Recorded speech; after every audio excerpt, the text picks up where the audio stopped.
Yeah. And so while Stitt can't put together like a consistent narrative or an appeal to his, anti-vax part of his wing of his party, to people who are hesitant for silly or ridiculous or even access reasons. I mean, he could be out leading vaccine drives. There's a million things he could be doing that would drastically improve the odds against COVID. What is he doing instead? Cutting 3.5-minute propaganda pieces about his response to Biden's withdrawal from Afghanistan, which, we're Oklahoma focused, so I'm not going to probably go too far off on this, but I don't know what people expected the endless wars ending to look like. We've been there for 20 years through 4 different administrations, through, countless amounts of blood, sweat, and tears. I don't know what y'all thought was going to happen when did you think this was going to end positively? It is the craziest reaction from Stitt. It's predictable, right? I don't want to play this because it's just bullshit. But basically in the first 30 seconds, he's like, Joe Biden is terrible. And of course, the partisans just immediately stand up and applaud. Biden bad. And he basically just continues on like that. But then it gets weird. And he puts out a statement 2 days ago saying, I welcome Afghans fleeing the terrorist Taliban regime to come to Oklahoma and live in the freedom we hold so dearly. My office is exploring every possible avenue to help ensure no American citizen nor any of our allies are left behind. Which is unexpected a little bit. Those of us on the left were like, we should open up applications, let everyone in. It is literally the absolute least our imperialistic, horrifying, endless war foreign policy can do is let people who want to come here come here.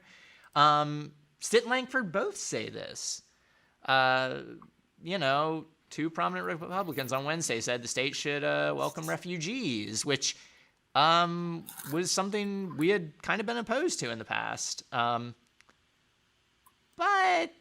the truth, the real opinion here, or the beating heart of the party, I would say, is more the Jackson Lamire reaction, which is, I'm not sure what Governor Kevin Stitt is thinking. I say no Afghan refugees in Oklahoma until every American is home safe from Afghanistan, because we can't, walk and chew gum at the same time, I guess. We have no idea who we are bringing into the state. So, of course, I don't know what's going on with this. I am genuinely a little confused at this point, what the angle for them here is, because Jackson is much closer to what the Republican orthodoxy right now is on.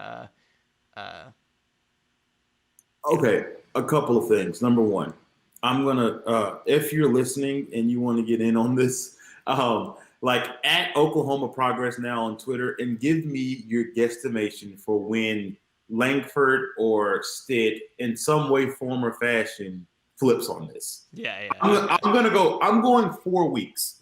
I'm going to say at 4 weeks, Stitt and Lankford will backtrack on both of those statements. And a couple of things. Number one, this shows their lack of political instincts, why I just don't believe in them as national political figures. Right?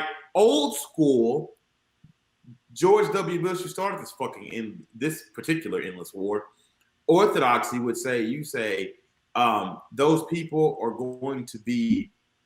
It's a very simple analysis. Those people are going to be harmed by the Taliban. The Taliban is evil. Joe Biden is the reason the Taliban is taking over. If those individuals who are going to be harmed by Joe Biden's horrible decision and oppressed by the Taliban would they can come to America and enjoy this freedom.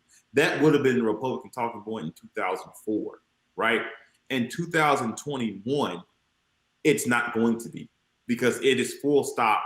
This is the thing that drives Tucker Carlson, is the browning of America, right? If you listen to a lot of what's over there, it's this alleged replacement of white Americans. Like that is their central issue over there. So you're gonna invite more brown folks over here? You fucking kidding me?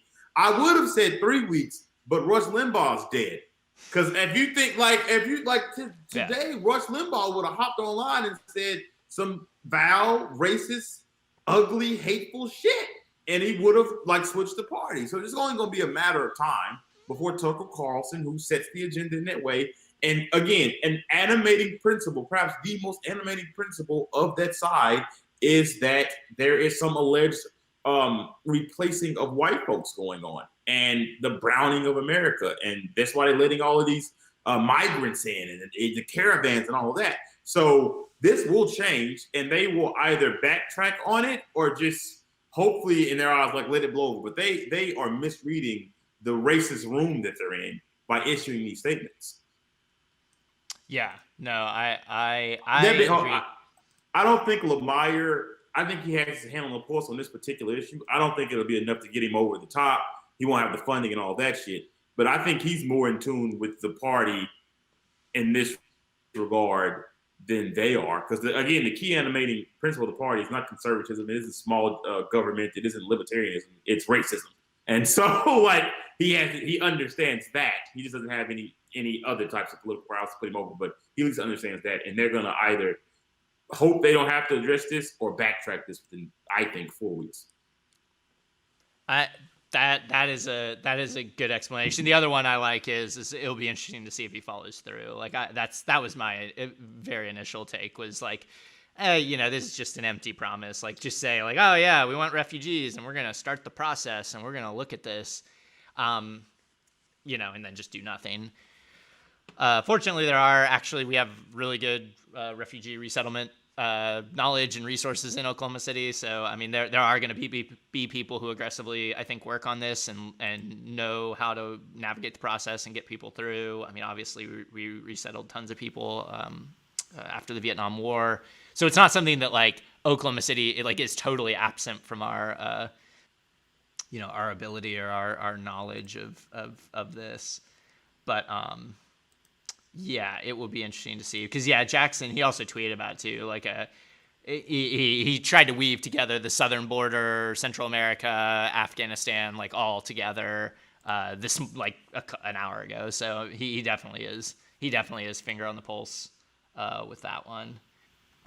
Yeah, I also like this comment: find Afghanistan on a blank outline map. I mean, you really do have to wonder if Stitt, who just made his first overseas trip as a governor, would even have any idea about any of the political realities on the ground in Afghanistan. Very skeptical that would be the case. He didn't know like famous Ponkacidians or whatever they would be called. So how in the fuck does he know anything about Afghanistan?